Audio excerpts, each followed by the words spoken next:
Hello student, चलो इस questions में क्या दिया देखो कि the probability that a person win a prize on lottery ticket is 1/4 if he purchase 5 lottery ticket at random, then probability that he win the at least one prize. Okay, तो prize win करने की general probability 1/4 है और बोल रहा है कि 5 में से एटलीस्ट 1 की प्रोबेबिलिटी निकालना आपको। ठीक है, तो क्वेश्चंस में क्या देके रखा है देखो यहाँ पे जनरल प्रोबेबिलिटी कितना देखा है 1/4। तो Q का value is 1 minus P means 1 minus 1/4 is 3/4। आपके पास Q मिल गया तो जनरल प्रोबेबिलिटी मिल गया।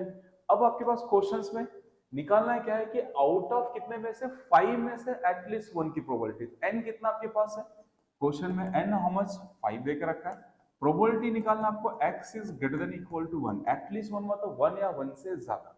ठीक है, तो इसका मतलब होता है आपको निकालना है 1 plus probability of 2 and so on. कहां तक निकालना प्रोबेबिलिटी ऑफ योर 5। अब ये सारी प्रोबेबिलिटी निकालो या तो इसी को उल्टा लिख सकते हो 1 माइनस 1 से लेके 5 तक बचा कितना 0, तो 1 माइनस पी ऑफ 0। अब आपको करना है क्या सर पी ऑफ 0 निकालना है। तो पी ऑफ 0 निकालने के लिए आपके पास बाइनोमियल डिस्ट्रीब्यूशन का फॉर्मूला है। क्या formula P of X is equal to n C X p raise to X q raise to n minus X, ये फॉर्मूला है। क्लियर आ रहा कौन सा ये फॉर्मूला यूज करेंगे और p ऑफ 0 निकाल लेते हैं। ठीक है, चलो इस फॉर्मूले में सब्स्टिट्यूट करके देखते हैं कितना आएगा इस 1 माइनस पी ऑफ 0 n कितना 5c0 इनटू p कितना आपके पास is 1/4 raise to 0 and then 3/4 raise to 5 minus 0।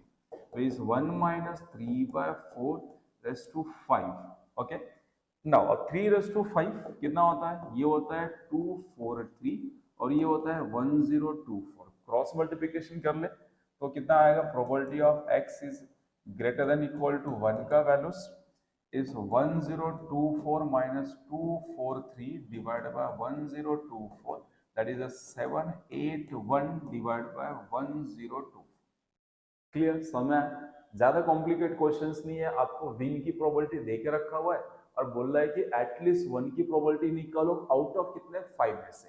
तो एटलीस्ट 1 मतलब क्या होगा x इज ग्रेटर देन 1, इसका मीनिंग होता है 1 से लेके 5 तक। अब 1 से लेके 5 तक सारी प्रोबेबिलिटी निकालो या बचा कितना आपके पास 1 से 5 के बीच में बचा कौन सा 0 बच गया, तो 1 माइनस पी ऑफ 0 लिखो एंड देन कैलकुलेट कर लो। चलो समझ में सभी को, थैंक यू फॉर वॉचिंग।